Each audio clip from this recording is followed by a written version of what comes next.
Então, 81, vamos para a parte 2 do vídeo? Vamos embora? Já bebeu uma água, já recuperou aí dos minutos do primeiro vídeo. Então, vamos embora. Já falamos do onde, já falamos do quando, já falamos do porquê. Agora a gente vai falar um pouquinho do como.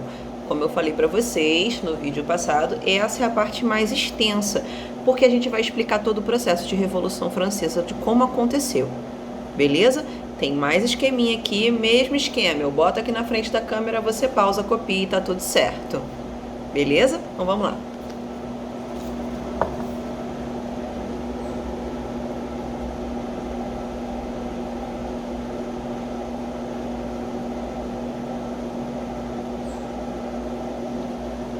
Foi? Então, vamos lá. Alguns tópicos de como isso foi acontecendo, como essa revolução foi degringolando, como é que isso acabou acontecendo do jeito que aconteceu. A primeira coisa foi o spoiler, inclusive, do vídeo passado. Foi quando a gente falou aí que a França, sim, meteu os pés pelas mãos e começou a fazer dívida à torta e à direito, porque o rei deu a louca na Chapeuzinho e resolveu fazer guerra com metade da Europa. E isso aí fez com que a solução brilhante do cara fosse ir lá e cobrar mais impostos daquela galera que já pagava impostos, ou seja, o terceiro estado, né? Falamos isso no vídeo passado, tô repetindo só para você pegar, fazer aquela pinçada. Então, uma das causas do como isso aconteceu foi justamente isso, essa sobrecarga tributária, né, do rei em relação ao terceiro estado, que fez com que essa galera se revoltasse ainda mais contra o sistema. Né? Essa sobrecarga vai causar o que a gente falou sobre a fome e a miséria. Tô seguindo o roteirinho do negócio que eu botei pra vocês aqui, a folhinha que eu botei pra vocês. Copiou esse negócio, né? Que aí tu me segue. Então vamos lá. Aí o rei começou a pensar: o povo está reclamando, o povo está falando, vamos convocar a Assembleia dos Estados Gerais. O que é essa Assembleia dos Estados Gerais?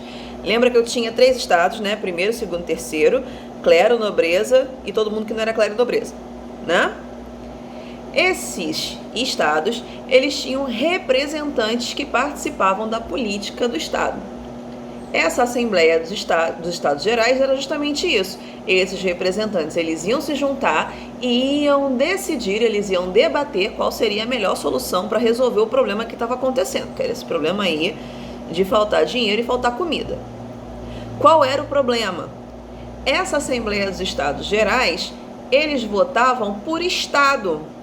Ou seja, eu podia ter 500 pessoas lá dentro.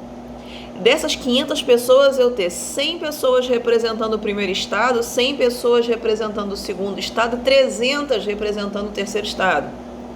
Eu só teria 3 votos. Eu teria o voto do primeiro estado, o voto do segundo e o voto do terceiro. E aí, qual era a treta que dava nesse negócio? O primeiro e o segundo estado, eles eram minoria numérica, ou seja, como eu dei o exemplo, tinha menos gente, os dois juntos somados, do que o terceiro sozinho. E aí o que acontecia? Na maioria das vezes, o primeiro estado e o segundo estado combinavam voto. Eles concordavam em votar na mesma coisa e o terceiro estado ficava chupando o dedo olhando o barco passar. E aí eles sempre perdiam. Por mais que eles debatessem, por mais que eles tivessem razão, eles na maioria das vezes perdiam só porque eles eram a minoria de voto, não de deputado. Beleza? Show? Então, vamos lá. Eles insistiram, martelaram, bateram nessa tecla, insistiram até não poder mais. E aí, eles vão convocar o que eles vão chamar de Assembleia Nacional. Essa Assembleia Nacional são representantes da política francesa que vai se reunir num lugar com o objetivo de reformular a Constituição. É muito bacana? É muito legal pra caramba, mas qual é o problema? Isso pode dar uma treta de respeito, porque eu vou mexer com a nobreza, eu vou mexer com o clero e vou mexer com o rei. Eu vou mexer com as 3 figuras de poder que regem o sistema da França. Então eu preciso tomar muito cuidado. Por quê? Para começo de conversa, o rei tentou de todas as formas que você possa imaginar impedir que aquela assembleia fosse adiante. Ele tentou de verdade com força. Só que, não somente o terceiro estado fez pressão para isso continuar, como as pessoas. A população foi às ruas e fez barricadas humanas para impedir que os soldados franceses entrassem no prédio da Assembleia Nacional e impedissem a elaboração da nova Constituição. O rei não viu outra opção, né? Além de ceder, e foi lá, amigo, já tá na chuva, molha logo. Deixa a galera fazer esse raio dessa Constituição aí e a gente vai ver depois o que faz disso aí. Beleza? Essa nova Constituição foi feita. Uma coisa bacana que eu botei lá no resuminho. Quando o rei tenta impedir essa Assembleia Nacional Constituinte, é justamente nesse momento que a população toma a Bastilha. Que acontece a queda da Bastilha, que eu falei no final do vídeo passado, que é quando eles vão até a Bastilha, que é uma prisão do rei francês, invade, solta a galera, prega os armamentos, e aí eles vão para as ruas defender a Assembleia Nacional Constituinte, a formulação da nova Constituição. Show? Então, vamos lá. Nessa nova Constituição, o que vai ser especificado em vias gerais, ou seja, aspectos grosseiros do negócio, que é uma Constituição inteira. Se eu fosse falar só dela, ia ter uns 5 vídeos aqui, beleza? Então vamos lá. A primeira coisa é que a igreja vai ser subordinada ao Estado. Antes era o contrário, o Estado era subordinado à igreja porque era a igreja que justificava o poder do rei. Agora é o inverso, o Estado é soberano e a igreja responde ao Estado. É o governo que fala o que pode, que não pode, como é que dança esse chachado aí da igreja. Tranquilo? Outra coisa que vai acontecer é que o Estado vai ter poder de confisco, tá? A igreja, se tiver abuso de poder, ela pode ter as suas propriedades confiscadas. Olha que delícia, né? Outra coisa aqui que vai acontecer, 1791 é a época aí, é o anozinho aí da nova Constituição, o sistema absolutista será abolido e nós vamos aderir a um sistema republicano. Confuso? Eu sei, mas a gente vai chegar lá, calma e respira. Nessa nova Constituição, ela não admite que tenha um monarca absoluto, mas ela pode admitir uma monarquia constituinte, que é o que tem na Inglaterra. Eu tenho família real, mas eu tenho o parlamento governando junto. Show? Beleza. Uma Assembleia Legislativa. O que é essa Assembleia Legislativa? É como se fosse o parlamento da Inglaterra. Eu tenho um órgão do Legislativo que vai controlar o rei, ou seja, dizer até onde ele pode ir, o que ele pode fazer, o que ele não pode fazer. Então agora o monarca não faz só o que der na cabeça dele, que ele acordou com uma ideia genial, ele pode ter a ideia genial dele. Pega essa ideia, dá para o legislativo lá, para a Assembleia Legislativa, se eles concordarem, muito bem, se eles não concordarem, amém. Ok? Vamos lá. Outra coisa que vai surgir é a Declaração dos Direitos do Homem e do Cidadão. Eu não vou listar aqui no vídeo o que tem. Por que, Karen? Poxa vida, eu queria saber. Tá na sua mochila. Tá bom? Quando você encontrar lá na sua página falando sobre os direitos constitucionais, né? Declaração de Direito do Homem e do Cidadão, você vai ver lá, tá listadinho, bolinha por bolinha. Não precisa entrar em pânico, tá lá. Beleza? E aí o que vai acontecer? Luís XVI, que não é bobo nem nada, ele não ficou muito feliz. Obviamente, nenhum rei ficaria muito feliz com essas medidas. Ele não só não ficou feliz, como ele foi pedir ajuda à galera de fora. Galera essa de fora que tava, menina do céu, não sabia o que fazer para tentar impedir que esse movimento, influenciado pelo iluminismo, chegasse lá. Porque eles estavam morrendo de medo, apavorados desse movimento na França ganhar a voz para o mundo e os reinos vizinhos ficarem sabendo e a galera resolveu brincar disso também. Aí, qual foi o pensamento desses monarcas absolutos? Abafa esse negócio, sufoca esse movimento, que ele morra antes de criar asa.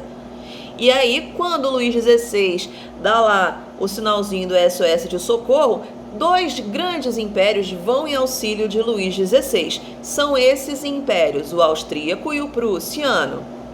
Beleza? Então, a Áustria e Prússia vão unir armas e vão enviar um exército em direção à França na tentativa de derrubar essa revolução e devolver o poder para Luís XVI. Vai funcionar, professora? Karen, pelo amor de Deus, é gente para diacho, enviando mais gente ainda para a França para ter aqueles 5 minutinhos de trocação honesta e a galera se resolver. O que vai acontecer? Eles vão ganhar? Não. Pois é, eles não vão ganhar.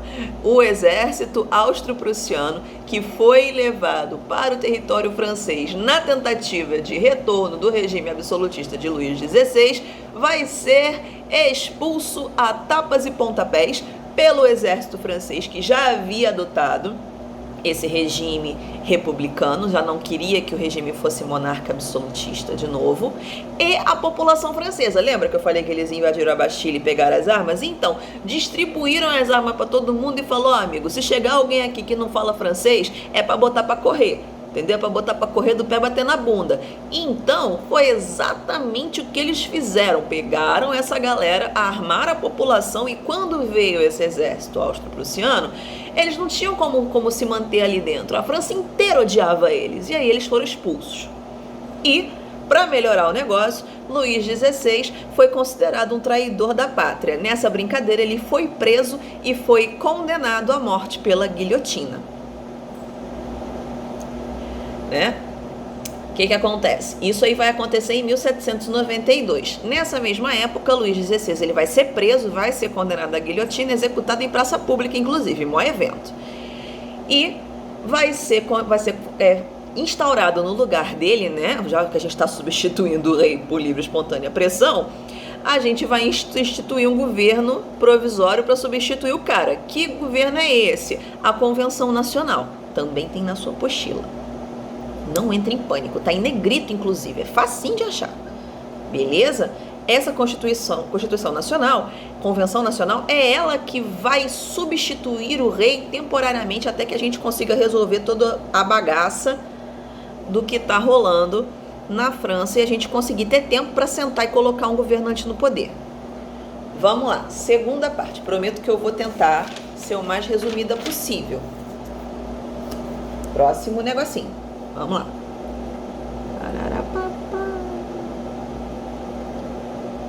Foi? Eu não coloco muito tempo não, senão consome muito tempo. Tá? O que tá rolando aqui? Eu vou ter, nessa parte, jacobinos, girondinos e planistas. São os 3 partidos políticos que vão assumir a França depois que a gente tira o rei do poder. Esses jacobinos, eles vão ter um líder que o nome é muito bacana, chama-se Robespierre. Esse nome é importante, principalmente por um período da Revolução Francesa, beleza? Esses partidos estão especificados na apostila. Eu não vou entrar em detalhes a menos que vocês tenham dúvidas e eu tiro particularmente, beleza? Então, vamos lá. 1793, Luís XVI guilhotina pro cara, e aí o governo jacobino vai assumir o poder. Os jacobinos, eles são os mais radicais. Inclusive, quando eles assumem o poder, esse período vai ser conhecido como fase do terror, ou período do terror, onde quem é inimigo da revolução é considerado inimigo da França e é sumariamente executado. Ou seja, é preso, é julgado rapidamente e é condenado à morte na guilhotina. Vai ser julgado por quem? Pelo Comitê de Salvação Pública. Beleza? Então, vamos lá, né? Já falei sobre o governo do terror. Esse governo vai até mais ou menos 1795, que é quando ele é tirado do poder. Os girondinos assumem com a graça do Senhor Jesus. Eles assumindo, eles percebem que não dá para ter uma pessoa só no governo, e quem vai assumir no lugar deles é o governo do diretório, onde eu tenho 5 pessoas que vão resolver decidir por voto entre essas 5 as decisões, o que vai ser passado para frente, o que vai virar lei, o que não vai virar lei, o que pode, o que não pode, a regra do parquinho. Beleza? Por que 5? Porque é um número ímpar, para não dar empate. Beleza? Outra coisa, quando estiver chegando pertinho ali, 1798, 1799, o governo do diretório começa a descambar. E aí, a alta burguesia e os militares percebem que a solução é um golpe de Estado. qual foi esse golpe de Estado? A gente conhece ele como golpe do 18 Brumário, onde um camarada muito famoso que a gente conhece, chamado Napoleão Bonaparte, ele dá um golpe de Estado na França, derruba o governo do Diretório e assume o governo da França como novo governante. Beleza? Mas isso aí é só pro próximo vídeo, beleza? Até daqui a pouco, meus amores. Beijo!